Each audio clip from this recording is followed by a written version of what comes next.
Hola Carmen, buen día, bienvenida. Buen día Alejandro, buen día amigos y amigas de La Mañana en Camino. Bueno, y como dijimos también, no llegaste sola a la radio. No, yo últimamente ando muy bien acompañada, es verdad. Muy bien acompañada. Hoy estoy con un autor que llegó de Tacuarembó a nuestra casa radial,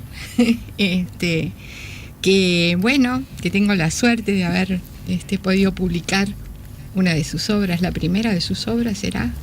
Carlos Escayola Gil, Hebras de una memoria. Bueno, buen día, bienvenido Carlos. Buenos días, gracias por la invitación, y bueno, nuevamente es Carmen la responsable de que yo ande en estas vueltas. Viniste a Tacuarembó, imagino, para hacer muchas otras cosas.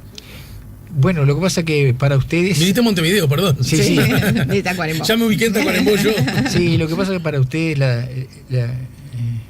yo soy maestro, no ejerzo y veo que enseñan distinto los sistemas métricos. A ver. Claro, para ustedes 400 kilómetros es una cosa si es para venir de Tacuarembó a Montevideo, pero si es de ir a Montevideo a Tacuarembó es un viaje allá a Tacuarembó. Es lejazo, digamos. Exacto, y estamos a la misma distancia y nosotros tenemos se cae para el lado del puerto, o sea, esto sigue siendo como en la época de los orígenes, o sea, venimos en bajada, aunque estamos solamente 140 metros por encima del nivel del mar, y Montevideo nos obliga a venir muchas veces. Es buena la observación, sin embargo yo lo decía justamente todo lo contrario, advirtiendo que es mucha la distancia y que por lo tanto el esfuerzo de venir para acá es, no sé, reconocible. No, pero simplemente son 5 horas, por eso yo te decía, también con intención te explicaba que no es tanto, no es para... Que no es tanto, vos también el tiempo es relativo en el interior, claro, que en Montevideo. 5 horas a nosotros nos parece un montón, claro. Y él dice, son solamente 5 horas. Y además, te envidio en esta condición. No sé si es tu caso, querido Carlos, pero siempre lo cuento que mi amigo, Tomás de Matos, también hombre de allá. Estás nombrando a un amigo también. Estoy seguro, sin haberlo hablado antes, no me sorprende lo más mínimo. Recuerdo haber hecho una actividad en Salto, todavía un poquito más allá, pero apenas dijeras vos, ¿no? Sí. Y recuerdo haber hecho una actividad allá en Salto de escritores a mano con él y con América, y cuando América, su esposa, y cuando subimos al ómnibus, paró ahí no lo tomamos en la estación propiamente dicho, sino a la altura de las termas, sí. Un poquito más acá, pero una parada casi inmediata a la salida, ¿no? Subimos en la parada, los 4, estaba Tomasito, estaba América, estaba Lorena, mi esposa, y estaba yo, porque Lorena también trabajaba en ese ciclo, escritores a mano, cuando lo hicimos en Salto. Y subimos al ómnibus, ellos subieron primero, por lo tanto se sentaron primero, y yo fui el último porque además me quedé con el guarda para subir los bolsos, mientras la gente se ocupa sus lugares. Y cuando yo subí, que habrán sido 39 segundos después, subo al ómnibus y Tomás ya estaba durmiendo.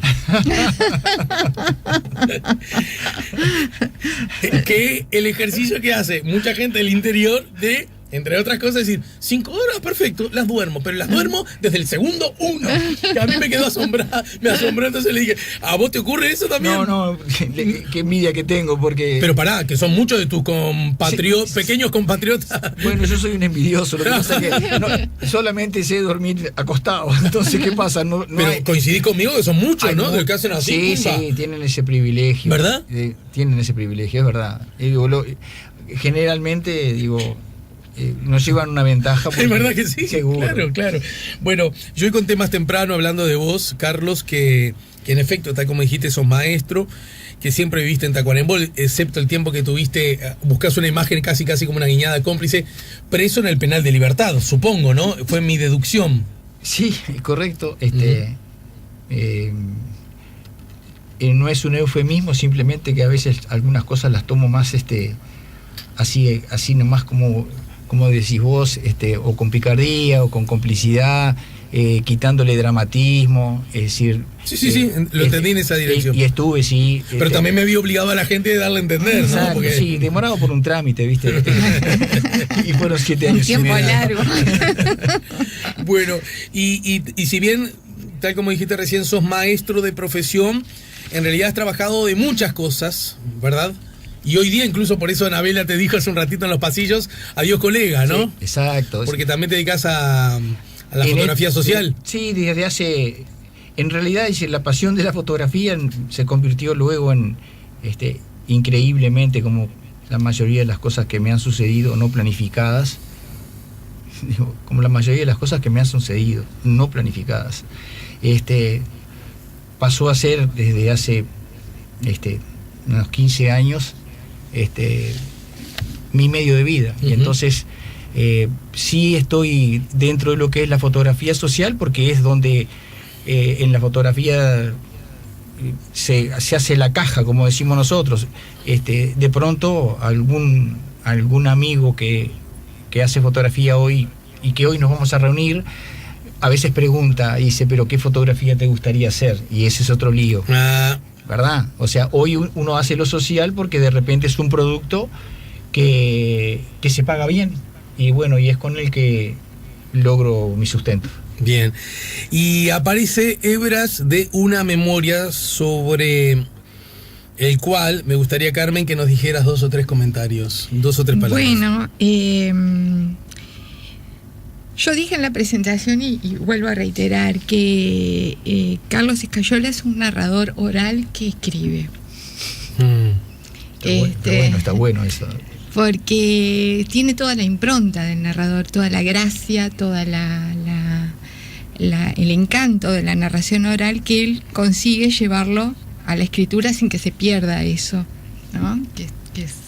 Entonces, son narraciones con muchos momentos de vuelo poético que en las que van en las que el hilo conductor es la memoria, son todos recuerdos. Yo no sé cuándo él miente y cuándo no. Esto también lo dije en la presentación, porque de los narradores uno, aunque tengan vuelo poético, nunca sabe. Pero sí que él acusa que es recuerdo, ¿no? O esto lo traigo de mi infancia, o esto no. Entonces, son recuerdos muy suyos, muy personales, pero están enmarcados en un periodo histórico del que todos tenemos la huella. Los que lo vivimos tenemos una huella muy grande, y los que no lo vivieron tienen los cuentos de los que lo vivieron. Uh-huh. Entonces, esos recuerdos ya no se vuelven personales, se vuelven colectivos, porque no fueron cosas que le pasaron a alguien en la intimidad de su casa, en las cosas que tenían que ver con su entorno particular, sino que toda la sociedad nuestra, el pan que comíamos en esa época, tenía que ver con lo que estaba pasando afuera, claro, ¿no? Entonces todo lo que él cuenta tiene, bueno, por supuesto lo que cuenta de su periodo en la cárcel más específicamente, pero otras cosas que aparecen allí, uno proyecta así esto también, porque está muy enmarcado en el periodo histórico. O sea, Carlos, que podríamos hablar de textos, relatos. Relatos es un buen. Que has escrito a lo largo de mucho tiempo, diversos momentos de tu vida. Claro, viste, Alejandro, que tenemos una particularidad, ¿no? Seguramente si alguien te ve acá, dice locutor, periodista, y de repente, qué sé yo, sos un plástico, sos murguero, sí, sos feriante. Es decir, cada uno de nosotros trata de clasificar, catalogar, en el buen sentido de la palabra, buscando un orden. Y cuando hablo de que yo no soy un escritor, soy un contador de anécdotas, de cuentas, de vivencias, de historias. Me dio mucha satisfacción encontrarme con gente que en las devoluciones le dieron un marco a lo que era natural en mí, y como lo dije varias veces y lo voy a repetir una vez más, me sentí tan halagado con algunas devoluciones, que era como el Manolito de Quino, que el primer día de clase, ahogado en risas, le decía Mafalda, y la maestra cree que yo, el muy bestia, puedo llegar a ser el mejor de la clase. Entonces, me acuerdo es fantástico. Claro. Y bueno, yo me sentí, o sea, aquí no si me ponía a mí, y bueno, era Pinocho cuando salía de la entrevista con Carmen, y ella cree que yo puedo ser un escritor. No sé si vos sos futbolero, yo hice en su momento, hice mucho deporte y fui un amante del fútbol, y también en el cuadro de los grandes jugué de puntero izquierdo. Yo le pegaba con la zurda y corría por la raya de cal. A lo que quiero, bueno, me reí, me perdí un poco por lo que te iba a contar, pero estabas pensando en un ejemplo vinculado al fútbol. Claro, entonces digo, yo a lo que voy es que lo que a mí me tocó llevar a la historia y al relato fueron cosas de todos los momentos, de todas las épocas, de distintas instancias, de cuando fui deportista, de cuando fui a pescar siendo muy niño, de cuando fui hombre grande ya con gurises chicos. Entonces, ¿qué pasa? Vuelvo al principio de que normalmente te catalogan pensando que de pronto, porque tuviste un episodio importante en la vida que evidentemente me marca muy hondo, como fue todo el proceso en la cual estuve privado de libertad, pero lo transmito y lo transito, pero no porque yo esté hablando de eso. Entiendo.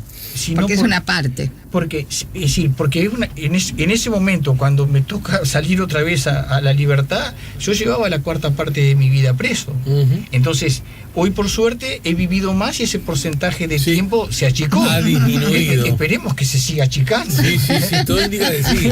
Para lo cual necesitamos que sigas viviendo. Bien, primero. Y que no te vuelvan más. No, por supuesto. Ahí ya los números. Pero hay una cosa que en todo caso quiero saber. Y esas hebras de una memoria, ¿son textos que vos ya tenías escritos, o que fuiste escribiendo, o que hiciste memoria y de la verbalización los pasaste al formato escrito?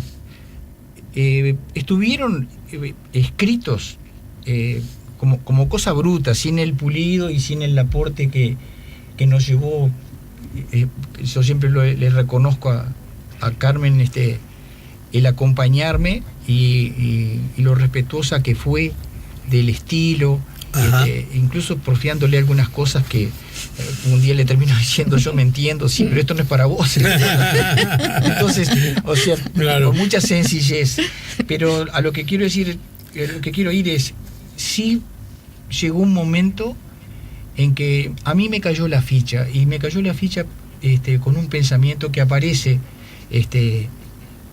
que es de Eduardo Galeano, cuando, sobre todo el Galeano que a mí me conmovió, que fue el de la primera época, la primera etapa, dice: todos tenemos algo que contar y algo por el que pedir perdón. Uh-huh. Y seguramente yo ahora estoy transitando un momento de mucha realización desde el punto de vista de la felicidad, de ver lo que se logra cuando uno puede mostrar las cosas que tiene adentro. Entonces, a mí ese pensamiento de Galeano, en un momento de estar rumiando o galopando para adentro, sí, me puso de rodillas ante mi vida. Ajá.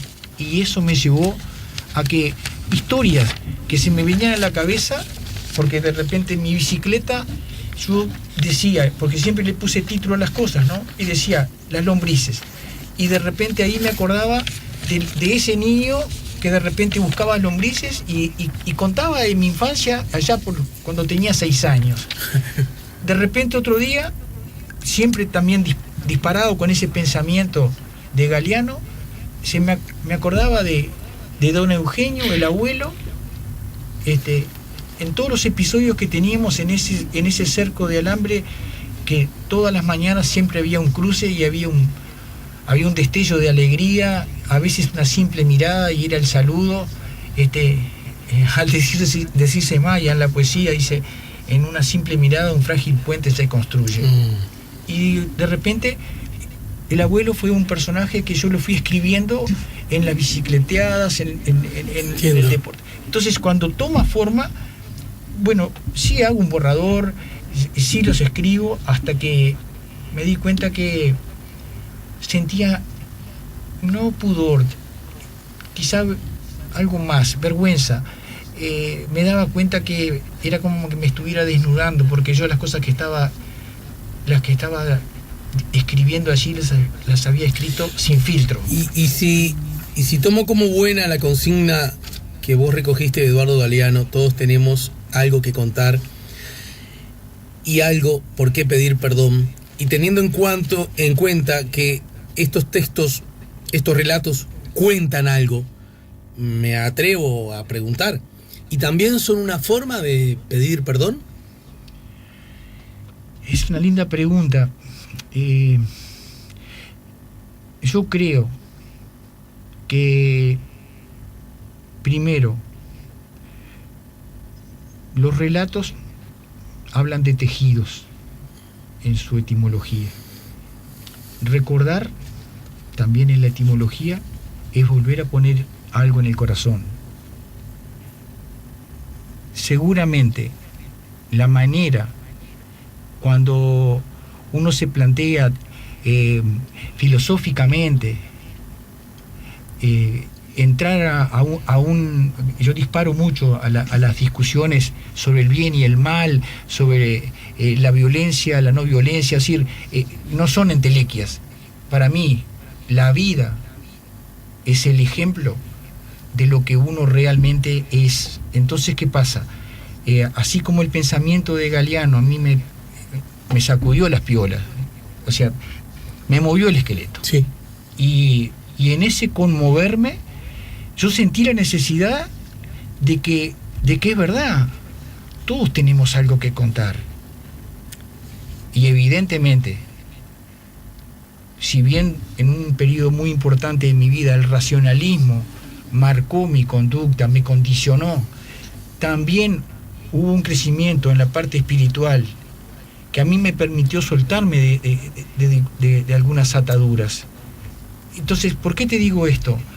Porque cuando realmente uno puede plasmar lo que vivió, cuando uno puede animarse a exponerse, porque de eso se trata, porque no es como te ven los demás, sino como te ves vos, y podés hurgar en ese interior y descubrir tus miserias y poner sobre la mesa tus miedos y saber lo frágil y vulnerable que sos. En un momento donde tanto acentúan con que tenés que ser primero, que tenés que ganar, que no tenés que estar blindado para que no te vayan a hackear, y al revés, la estrategia es otra. Me libero de todas las cosas, me muestro como soy, y a veces en broma, como Brasil, hámelo déjelo, pero yo soy así. Pero empiezo entendiendo que yo soy así, y me acepto que yo soy así. Y sin darme cuenta, empiezo seguramente a transitar un camino que es el de la autenticidad. Ahora bien, ese proceso que parece tener una lógica de carácter muy personal, muy individual, alguien podría decir, bueno, fenómeno, lo celebro, me alegro por vos, Carlos, que incluso hayas podido o estés en un proceso de liberarte de otro tipo de prisión, ¿no? De acuerdo a lo que dijiste. Cierto. Pero alguien podría decir, bueno, pero puede ser un ejercicio pura y exclusivamente necesario para ti mismo y nada más, y que no tenga, quizás la pregunta vamos para la editora, y que no tenga valor ni necesidad para otros, ¿no? Que no tiene por qué transformarse en libro, y mucho menos en libro que busque la complicidad de un lector, un tercero, que pueda o no conocer tu peripecia o conocer al autor. ¿Dónde es que eso adquiere sentido hacia los demás? Claro, cuando vos hiciste la pregunta, yo inmediatamente me volví a meter en el libro, ¿no? Y yo creo que sobre todo, yo creo que sí que pedís perdón en algunas partes del libro, pero creo no pedís perdón, creo que perdonás, y creo que fundamentalmente a vos, y yo creo que eso nos pasa a todos, algo tenemos que perdonarnos. Yo pensé sobre todo en las partes en las que te referís mucho a tu padre, el tema del tiempo, por ejemplo, ¿no? Y yo creo que ahí, cuando uno, lamentablemente los seres humanos somos así, cuando estamos ante el límite, ¿no? Cuando ya las personas no están más, volvemos a esa reflexión de lo que no me acerqué, de lo que no estuve, de lo que no hice, de lo que no le entendí. A veces ni siquiera es eso. Exacto. Lo que no te entendí en aquel momento, que lo entiendo ahora simplemente porque ahora soy más grande, porque ahora viví más. Pero uno de alguna manera tiene que no sé, que dar testimonio de eso para uno sentirse en paz, ¿no? Y yo creo que, por ejemplo, en esa parte, tal vez ahora tendría que volver a releer otra, estoy recordando, y yo creo que en eso todos nos vemos, en ese espejo nos miramos todos. Usaste esa palabra que el día de la presentación un poco fue lo que me despertó, lo que generaba frente a la gente que me acompañaba, porque como ella decía, los amigos, los familiares, los que te quieren, no son los mejores consejeros desde el punto de vista literario. Entonces había que encontrar alguno que te partiera la mitad y te pudiera escupir y decir guardátelo. Entonces ella en determinado momento realiza una devolución que fue importante, y yo le mostraba que lo que me había animado a presentar en el papel e imprimirlo, si era posible, fue el prólogo, lo que se constituyó en el prólogo. Entonces, ¿qué pasa? Cuando uno llega a esa circunstancia de que gente que no es el me gusta, no me gusta del Facebook. Sí, no, entiendo. Cuando hay una razón. Yo ahora he descubierto otras cosas, que después que uno hace algo, como decía el Pepo, la obra ya deja de ser, ya sea una pintura, una canción, una poesía, un texto, deja de ser del autor. Es más, ni la intención primaria tiene valor, y ahora queda en quien recibe y cómo le repica en el alma. Entonces, como que ahora, es decir, yo estoy sintiendo en la gente que de alguna forma ha llegado y me está haciendo las devoluciones que a mí me conmueven. Claro. Y ella usó la palabra de los espejos, porque yo lo voy a volver a repetir. Yo sentí que en la medida que podía correr los velos de mi corazón, o exponer mi espíritu, o simplemente la esencia, mostrar la esencia, que eso nos convertía en espejos, y que los espejos que nos muestran lo que somos. Cuando alguien se conmovía, se alegraba o sonreía con picardía ante alguna historia o alguna de esas anécdotas, en realidad no era que estuviera encontrándome a mí, se estaba encontrando a él. Claro. Y también una amiga me dijo en un momento, dice, sí, pero no solamente en las cosas buenas, también los espejos muchas veces nos muestran lo que no queremos ver. Claro. Y entonces digo, y bueno, enriquezco mi enfoque, y vaya si nos convertimos en espejo cuando logramos autenticidad. El libro se llama Hebras de una memoria. Carlos Escayola Gil, bueno, ya que es tan cerca, ya que estamos tan cerca, Tacuarembó de Montevideo, para mí sí. Más temprano que tarde volverás. Disculpame, pero te tengo que preguntar, ¿qué sos de Gardel? De Gardel no sé, yo soy seguramente Escayola, y por ese lado, como se habla de que el coronel Escayola es el padre, la paternidad de Gardel se le adjudica al coronel Escayola, y yo soy bisnieto del coronel Escayola. O sea que en caso que fuera cierto eso que se dice... Ahí está. Ahora, vale sus palabras. Fue una picardía de mi parte, porque... Tío bisabuelo, no, tío... Sería tío abuelo. Tío abuelo. Tu tío abuelo. ¿Y vos entre quiénes te encontrás? ¿Entre los que creen que en efecto Escayola es el papá de Gardel? ¿Entre los que creen que no fue el papá de Gardel? ¿O entre aquellos que no les importa lo más mínimo? Qué fácil que es responder esto, porque hoy se acepta que en las familias, es más, existen ya especialistas que estudian los no dichos, los secretos de familia, ¿verdad? Claro. Es decir, hay terapias que atienden mediante constelaciones, biodecodificación, y se entiende que de una generación a otra se transmiten cosas no verbalmente, y sin embargo te condicionan la vida y a veces te joden la vida hasta que la descubrís. Si me preguntaras ahora, Alejandro, pero tu padre, César Pablo, ¿era tu padre? Sí. ¿Y cómo me demostrás? ¿Qué querés que te diga? Era mi padre. Es decir, que Luz María era mi madre, que César Pablo era mi padre, era una cosa que no admitía discusión, era una verdad absoluta.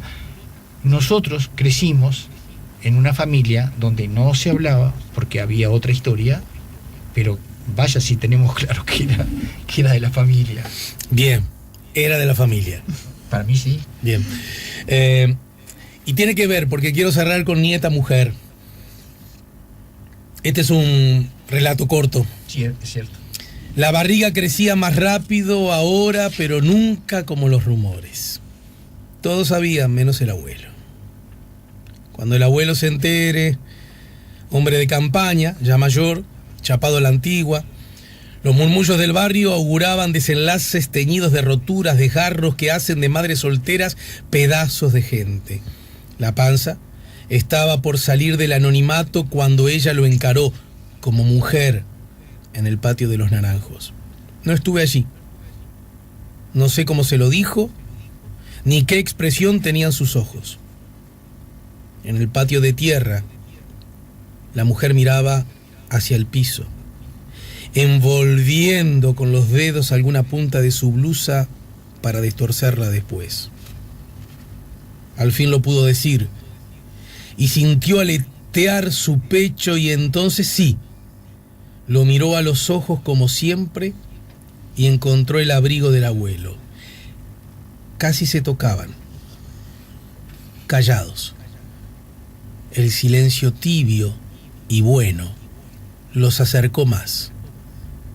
Nace de las piedras el agua en cerro travieso naturalmente, y con ella la vida. Pensó en voz alta y su corazón fue poesía. Y bueno, habrá que poner un plato más en la mesa. Bueno, muchas gracias, Carlos. Gracias por la visita. Gracias a ti.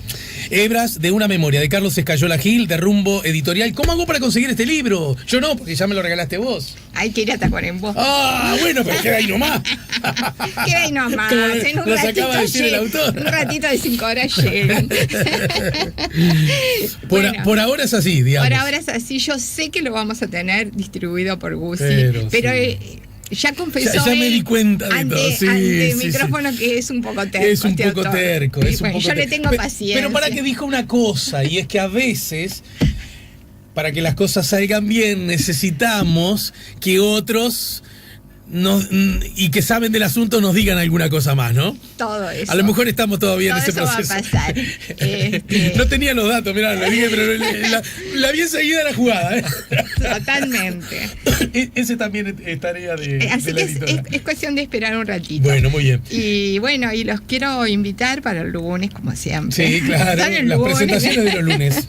Estamos en la Biblioteca Nacional con una nueva novela de Federico Aguirre, que se llama Nueva Tierra. Y bueno, hoy están todos invitados a las 19 horas. Allí estaremos. Será un placer recibirlos. Carmen Galuso nos ayudó junto a Carlos Escayola Gil a poner la mañana en camino. Rumbo Editorial. Imprescindible leer.